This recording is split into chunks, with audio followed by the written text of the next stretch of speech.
drive, and it's so fresh that it took a while for that to register right there on that scoreboard. You haven't seen that very often. Patriots lose the Super Bowl 60 to the Seahawks, 29-13. The last time the Patriots lost a game, it was actually December 14th, 2025. Haven't lost this year, haven't lost in 56 days until tonight. They lose Super Bowl 60, and let's get some thoughts from our crew. Our crew is here around the table. We got Phil Perry, we've got Tommy Curran, we've got a couple of Super Bowl champions, Ted Johnson and Brian Hoyer. Phil, I'll start with you. Thoughts? That's an old-fashioned butt whipping. You just got handled in the trenches, and the quarterback's play eventually dipped and melted completely by the end of this thing. So that's, to me, where it starts. It's on the offensive line. Couldn't run the ball effectively. Couldn't pass protect. Everything devolves from there. They played young. They turned into a pumpkin in the biggest game. And, you know, you look at it and you say, you wondered if some point during the year they would lay an egg. And I never expected them to get blown out in the Super Bowl. But I didn't expect them to play young because they have played so maturely and decisively all season long that this was wholly unexpected, Ted. So shocking to see the offense just really didn't come to play today. It felt like I was shocked. They just couldn't get anything going. No continuity at all. Really never caught fire this whole game. Drake Maye looked uncomfortable from jump. So I know the offensive line was leaky, but Drake Maye, look, even when he did have time, guys weren't getting open, and there were times when guys were open and he was missing them. So very disappointing. I thought the offense, even though it hadn't played well these last few games, I thought because of the weather, the conditions, the 2 weeks to prepare, that they would play a lot better than they have in the playoffs. Not the case. So that's a tough one because we haven't seen a game like this all season long, and to see it in the last game is definitely disheartening, Brian. Yeah, just disappointing. I mean, that's the biggest thing to take away. And honestly, they hurt themselves too early too often. They would move forward, and then they would go backwards with the sacks.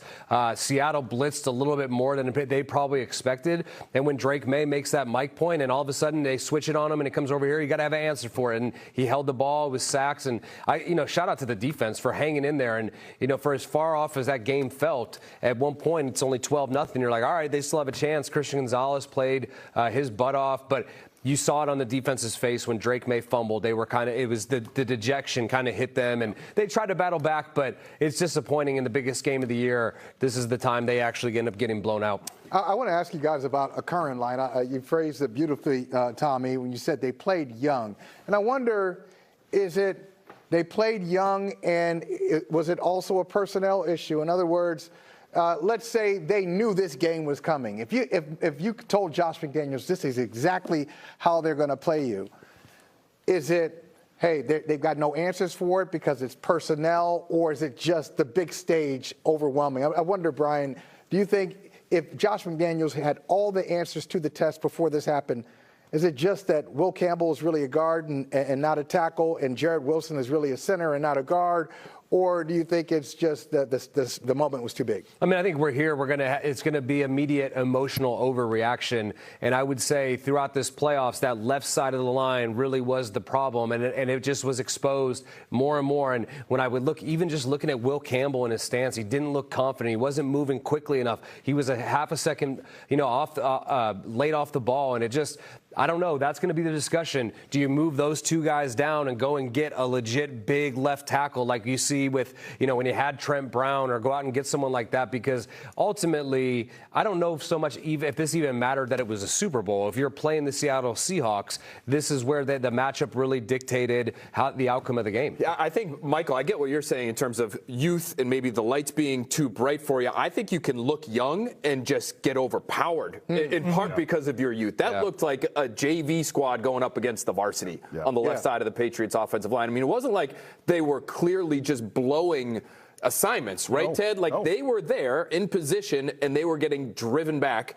into the quarterback's lap. That, to me, can be youth. I don't know what you do. Do you change positions, as Michael mentions? Do you just get them in the weight room and get them stronger next year?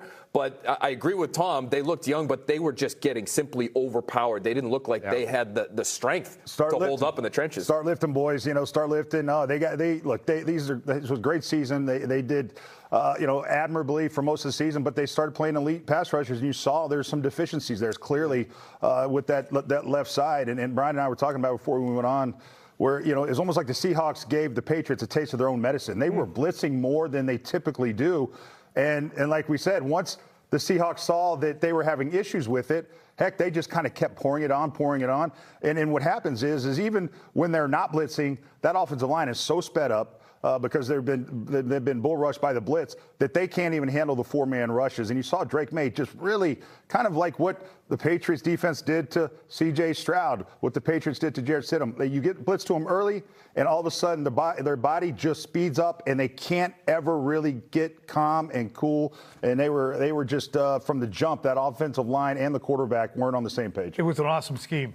It was really a great scheme because, as you point out, there were guys getting overpowered the left side of the line, but then when they weren't, they're sending Devin Witherspoon off the other side, the weak side, and he's getting lost and then popping into the quarterback. There was a sack where I was like, where did he come from? Yeah. Because he just materialized in front of May and brought him down.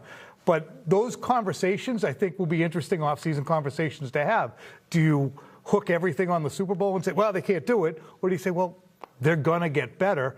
And that's what's good about a good team with a bunch of draft picks and free agent capital, that if you want to move these very good seemingly players around on your offensive line, you can do that. But certainly today is a reminder of these are some places we're going to need to get better if we're going to go back to this game, which I wouldn't be stunned if they did, and win it. But to me, I think that they got out-schemed, and I don't know how you alter in this game, Teddy, when you I see you reacting, Ted. No, I Reaction. really want to pitch it to Brian because I feel like the answers, like, I don't know, Brian, like, spread them out.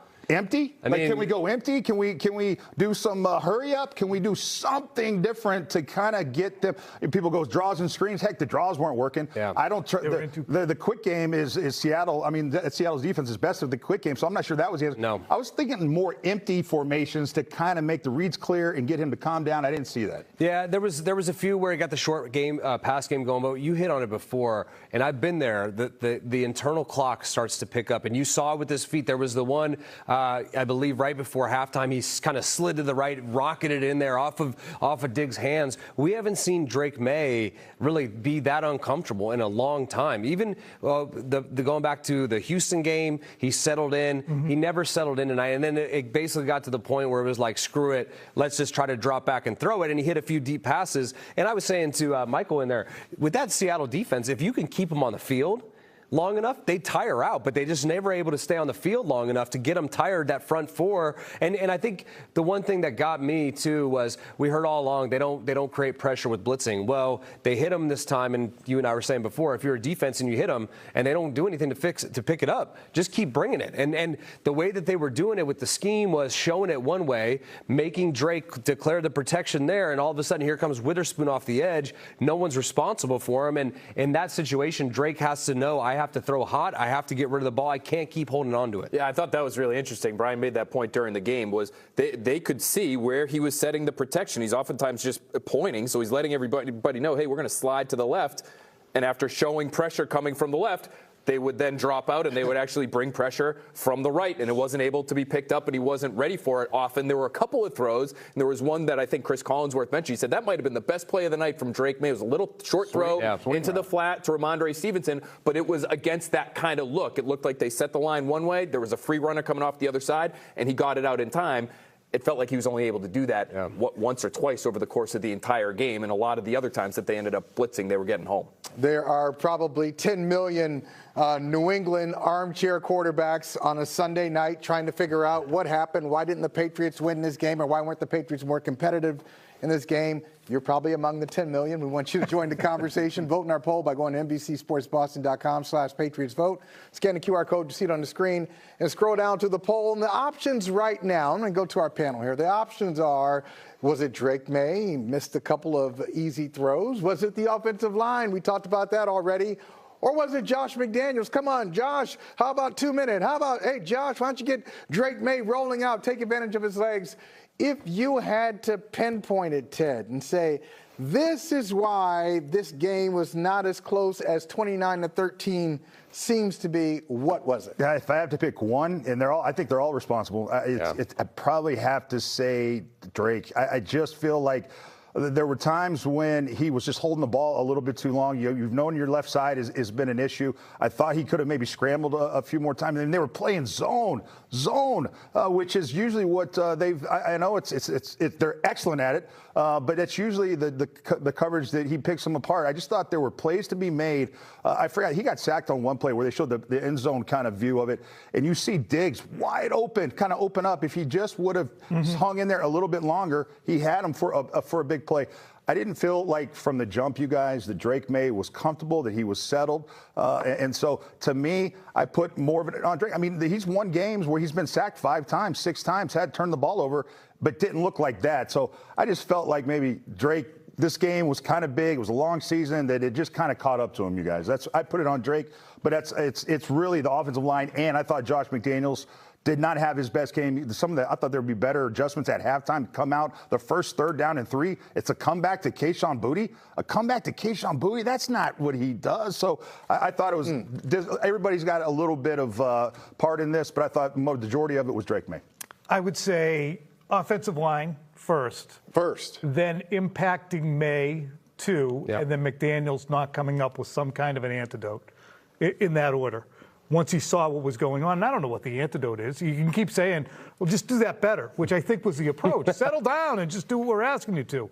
Brian, you know better than me, and Phil, I'm sure you get a thought on it. Well, when I think about the order, I probably go offensive line first, too, just because I think the quarterback play stems off of that. It's just this waterfall effect, and you end up drowning by the end of it. We knew, and this is the funny thing about the Mike Macdonald defense. You know, I talked to an offensive coordinator. We talked about it in the breakdown, Ted and I, offensive coordinator to prepare for these guys earlier this season, says there's no real secret in terms of what they do. They're going to be 4 down linemen, and they're going to play quarter. So they're going to have 2 high safeties. They're going to make it really hard to throw the ball deep because of those 2 high safety looks, and they're really hard to run against because those guys are just so freaking talented. But you have to run them out of those looks. If you can have some success running the football. The Rams ran it for 5 yards a carry in the NFC Championship game. You have to have success running the football, force a body into the box, then it makes it a little bit easier to throw, and your life becomes a little bit easier. They never could complete step 1. Step 1 is run it effectively. Their running backs average 3.2 yards per carry today. That's not good enough to run them out of those looks that they just like to sit in and make life hard for them. They'd get 7,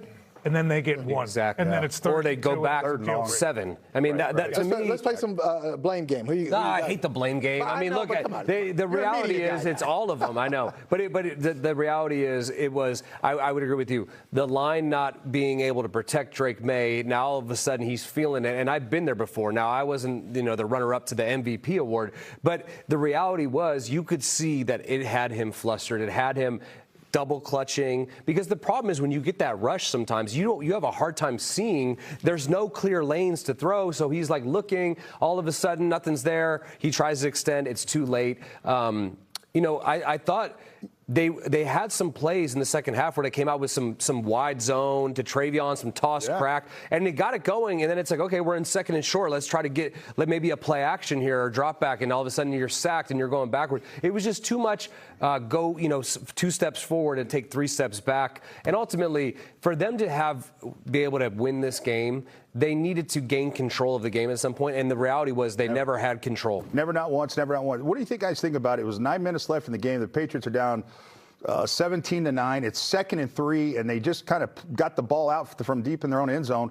And Drake just throws it up and interception. Yeah. Brian had an interesting game. I'm like, to me, that was just like. Just 19-7. He's throwing to the right guy. 19-7. This is the thing. Down 19-7. And we were sitting in there, and Drake is throwing to the right guy. It was quarter, half, which we talked about in the pregame. You run 2 in cuts to the quarter side. It nails down the safety. Here comes the post across, and he's got a little bit of pressure. So instead of throwing it across the field, he throws it to where the post is, as opposed to where he's going. Yeah. And now it looks like he's throwing up to no one. He's going to the right guy, but it's got to be the right type of throw, and that's where 3.5 quarters or whatever it was of that pressure got to him, and he didn't get to throw the ball the way he probably should have. Brian, how hard is it when you're a quarterback in a game of import to try and rebottle your emotions and your desperation? It's so hard. I mean, it's so hard to do. The thing was, for being 23 years old, we've seen him do it time and time and time again. And, when he had that fumble, that strip sack fumble, He saw him hit the ground. Like, we haven't seen him have a lot of negative emotion. And I think sometimes, like, the gravity of it all hits you in that moment. And it's like, all right, I got to go out and make something more. And he had some good plays leading up before he threw that one up. But, man, that was the right read. It's just you got to throw the ball across the field. It just felt like that drive, he kind of was pressing, even before that pick. He missed a wide-open Austin Hooper on a corner route earlier in that drive. He had the long sort of chuck and duck into triple coverage to Mac Hollins, and Mac Hollins somehow made a great play and was able to break it up and force an incompletion. It just felt like by that point in the game, whether it's because of the pressure, the score, the moment, whatever, he had broken by that point. I think what happens, that was going to happen. You know what happens at quarterback is, like, it's so hard. It's been so hard. You're like, screw it. Let me just, if I throw it down there and it's a quick one and something happen, like, right? I've been there before, and I end up throwing 4 picks in a playoff game, like, doing that. So it's hard to rely on, like, what you should do as opposed to what you feel like you have to do. Now, the fans say, agree with you guys, offensive line first. And let's remember this, when you're watching the Next Pats podcast and getting ready for the draft, and Phil Perry says, hey, in their first round pick, they need to take an offensive lineman or take a defensive lineman. You go, oh, come on, that's so boring. This is why. And we did the same thing last year in the Super Bowl.